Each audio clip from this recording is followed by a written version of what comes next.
Dude, and what about you? You're still with Eli, right? Officially. Man, can you believe it's already been 10 years? It went by fast, yeah?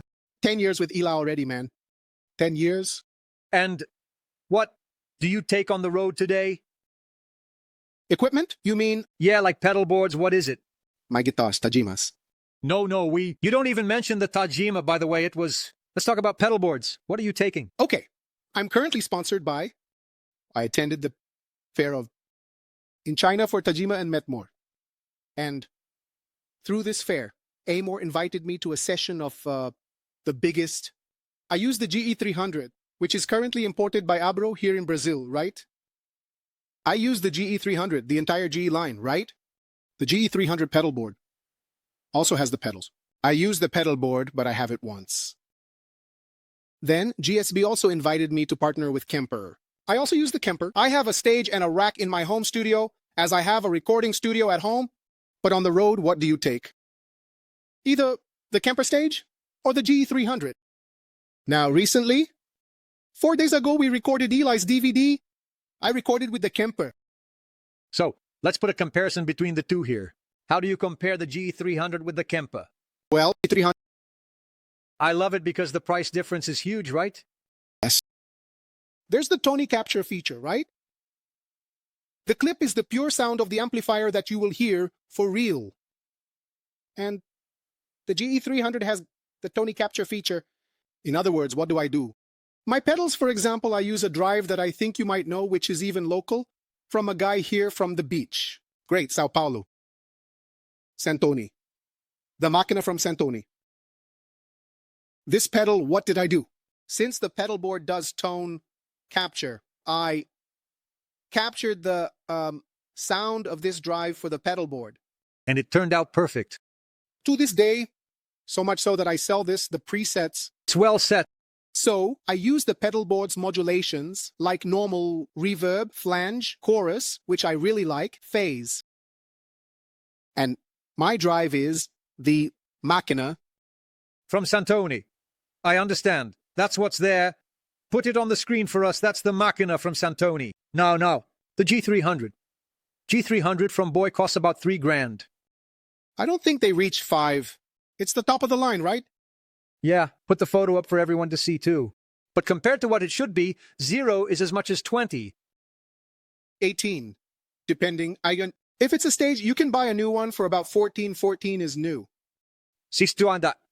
Yeah, not exactly cheap. It's not cheap either. Not deflated, right? But then, man, if you go out to play for yourself, taking a Kemper or the GE300 with you, it solves my problem. Because what happens, Mateus? I don't know if you've noticed, people are removing the stage amplifiers. In Brazil, it's complicated, right, man? Because this trend came... I say, it's the fault of the pop crowd. When the Oshipe trend emerged, the Oshipe style, which is a style, but calling it Oshipe doesn't mean a style. Oshipe is worship. But anyway, the style, the ambiance... Exactly. The IR thing and playing with headphones cleared the stage for them. Like, wow, man, this is what we need. But here's the thing. Pop or chip sound is one thing. Groove sound. R&B, new, soul, black music is another thing. And sometimes, what do I notice happens? The contractors and sometimes even the church think that my sound, which is groove sound with Eli, is the same sound as Tell's. Blonde. Then they call both bands to perform at the same event on the same night. Then, when you go there to do the sound check, there's no ampy. No, because we're used to a more pop worship sound and all with headphones and everything. No, but Eli's sound is...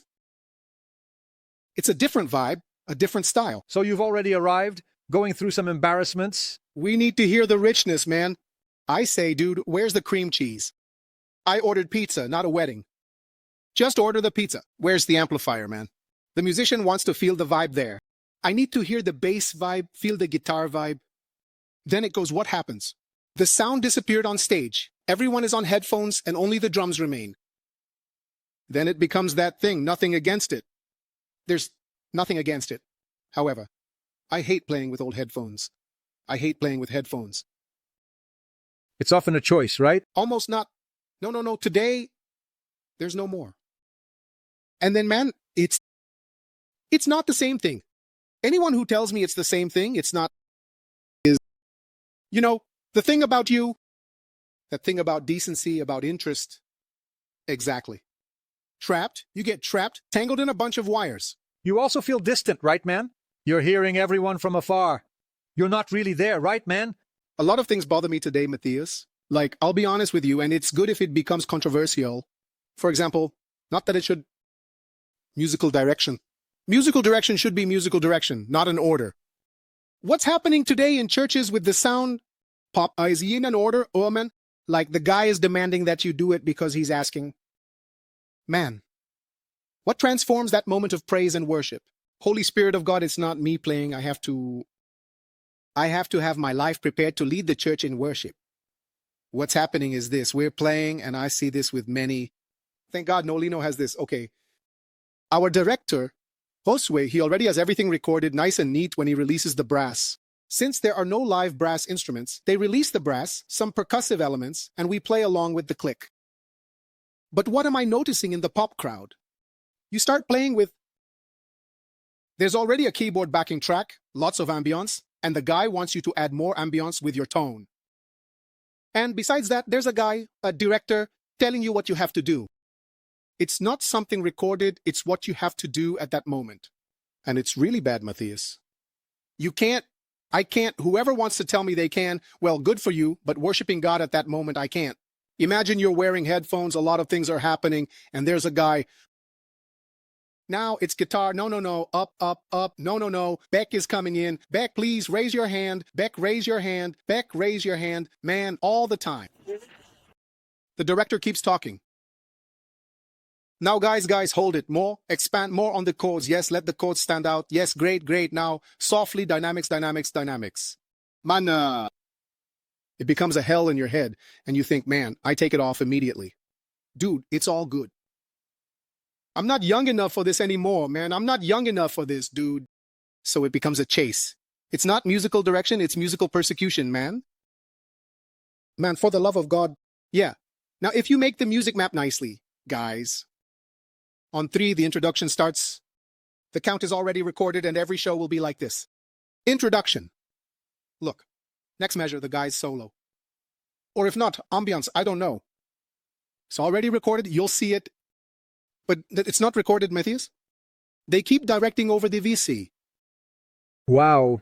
Man, and it turns into hell. Have you been caught in some of these every now and then? Yes. Then I take it out, I ask to turn it off. Man, please, just leave the VS.